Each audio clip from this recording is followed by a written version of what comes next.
ఇక్కడ చూడండి, మనకు ఇప్పుడు సిక్స్త్ టర్మ్ మిడిల్ టర్మ్ అని వచ్చిందా అంటే ఈ ఎక్స్పాన్షన్లో మనం సిక్స్త్ టర్మ్ కనుక్కోవాలి. సిక్స్త్ టర్మ్ కనుక్కోవాలంటే ఈ బైనామిల్ అంతా ఎక్స్పాండ్ చేసి అంత statement binomial theorem statement use చేసి అంత ఎక్స్పాన్షన్ అంతా రాయాల్సిన అవసరం లే. సిక్స్త్ టర్మ్ కనుక్కోవాలంటే ముందు జనరల్ టర్మ్ రాసుకోవడం.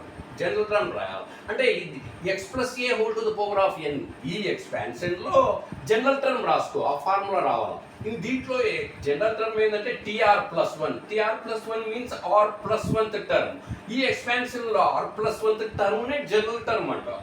NCR x to the power of n minus r into a to the power of r. So ఇక్కడ r బదులు ఏం సబ్స్టిట్యూట్ చేస్తే మనకు సిక్స్త్ టర్మ్ వస్తుంది. r బదులు 5 రాయి.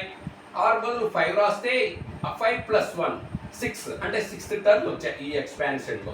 అయితే ఇక్కడ ఎక్స్ ప్లేస్లో ఇక్కడ ఏముంది, ఈ బైనామియల్లో ఎక్స్ ప్లేస్లో x/3 ఉంది.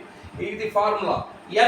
n అంటే ఏముంది, బైనామియల్ పవర్ 10.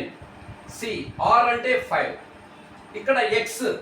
ఇక్కడ x ప్లేస్లో x/3, n ప్లేస్లో 10 మైనస్ r ప్లేస్లో 5, a ప్లేస్లో ఇక్కడ చూడండి ఏ ప్లేస్లో ఏముంది 9/, whole to the power of a ప్లేస్లో 9/, whole to the power of 5. r అంటే 5. ఇంకా ఇక్కడ t 5 + 1 6 వస్తుంది. NCR అంటే formula. NCR = factorial n by factorial r into factorial n minus r. First చెప్పినా మీకు ఒక వీడియోలో ఫార్ములా. ఇక్కడ దాని ప్రకారం ఇది n అనుకో, ఇది r అనుకో.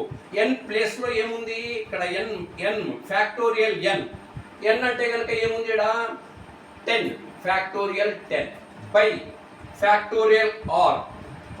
దీనికి ఈ లోయర్ నెంబర్కు ఫ్యాక్టోరియల్ తగ్గించు, ఫ్యాక్టోరియల్ r.